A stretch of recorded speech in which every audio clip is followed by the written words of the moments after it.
Egbedore and Ejigbo Federal Constituency of Osun State. I thank you, Mr. Speaker, for the opportunity to contribute to this debate as to the motion as ably moved by my minority leader.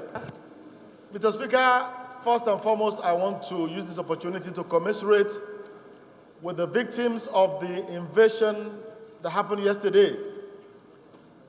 I had the privilege of accompanying Mr. Speaker to see the gentleman officer who was wounded right in the clinic there, and it was really, really heart-rending.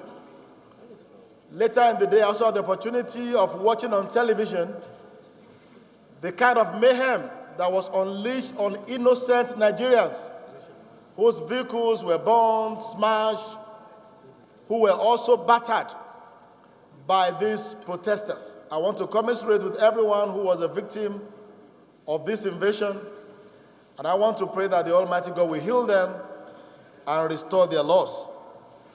Number two, Mr. Speaker, I also want to use the opportunity to commend members of the security personnel, especially the police, for putting up that very brave resistance.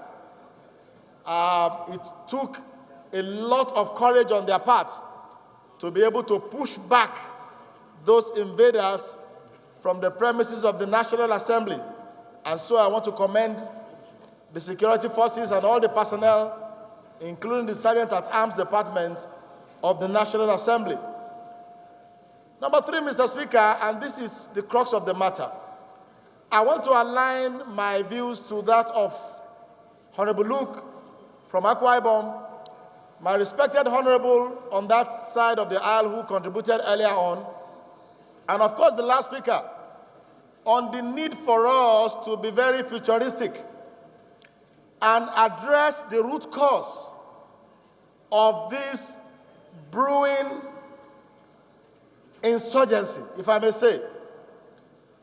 I'm not a Shiite, but I have a little understanding of what the Shiite movement is all about. A few years ago, when the recent crisis started and the military unleashed terrible, unimaginable violence on unarmed citizens, killing hundreds of them somewhere around Kaduna State. I was not a member of the National Assembly, and I went on my social media handle to cry for Nigeria. I never knew the day will come when I will come here, and I will also be a likely victim of those who are protesting against that act of violence on innocent Nigerians. Now, the man El Zakzaki, who is in detention, whose freedom they are asking for, with what we have in the public space, is being held against several pronouncements of competent court of jurisdiction in Nigeria. Injustice anywhere is a threat to justice everywhere.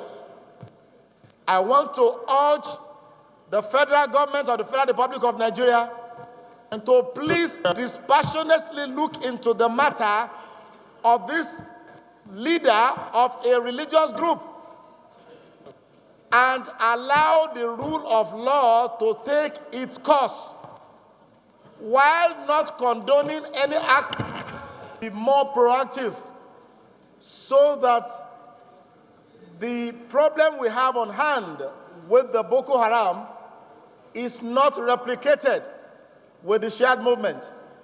The trend we saw yesterday is a negative advancement to the trend that we had been seeing in their conduct in the protests before now. And we should not limit any action we're going to take to guaranteeing the safety and security of the National Assembly. Of course, that's very important.